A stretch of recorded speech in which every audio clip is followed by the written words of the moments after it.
Jay Sanderson along with Dan Davies and Jason Alvin at Bobcat Stadium in Bozeman. The final score in the opening round of the 2018 FCS playoffs, Montana State 35, Incarnate Word 14. And guys, Montana State hung on, didn't play great offensively in the first half. The defense was fantastic the entire game. Dan, let's start with the defense. In the fourth quarter, Montana State was able to force 3 turnovers, which really changed the game. Yeah, they got opportunities for the Bobcat offense by getting those turnovers, and I think they're getting better every week, even though they're a little bit shorthanded today on the back end.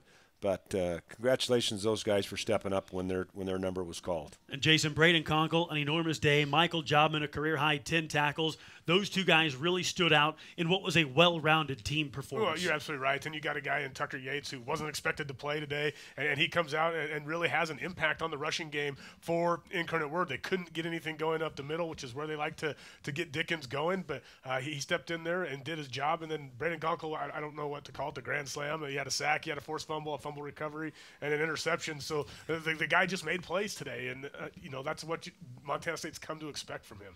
And Dan, it was a historic day in a number of ways. Montana State's Troy Anderson ties the program's single-season rushing touchdown record. He'll have a chance to break it next week. That record has stood for 52 years. Isaiah Afonso in this game, single-season freshman rushing record. He goes over 1,000 yards, first freshman to do that as a Bobcat, and he breaks the Montana State single playoff game rushing record with 30 carries and 171 yards. Yeah, an outstanding effort, not only by Afonso, but also by the offensive line, the wide receivers blocking downfield. How many times did we talk about that today with the guys getting in people's face downfield to spring him for more yards? So Montana State, Jason and Dan, 41 minutes of possession today. When you play a team like Incarnate Word that runs the air raid, they want to score.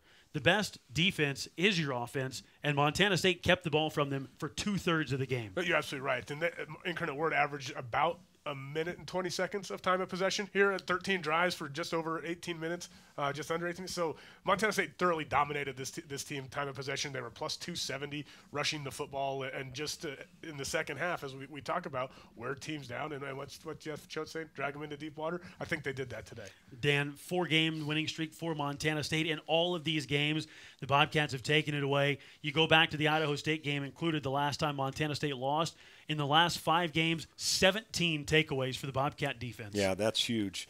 The other interesting stat that would be interesting to go back and look at, how many times has Montana State won 4 games in November? We call that around Big Man Month for wins in November. I would venture 1984 is probably the last time they were able to get that many, and something special happened that season. So Montana State now goes out on the road. They get the biggest chance of them all. 1 week from today, Bobcats will be in Fargo in the Dome to take on the defending national champions and the #1 seed, the North Dakota State Bison. It'll be a 1 o'clock kickoff. We'll have the broadcast on the Bobcat Radio Network starting at noon. With the Hall of Famer Dan Davies and Jason Alvin, I'm Jay Sanderson for MSUBobcats.com.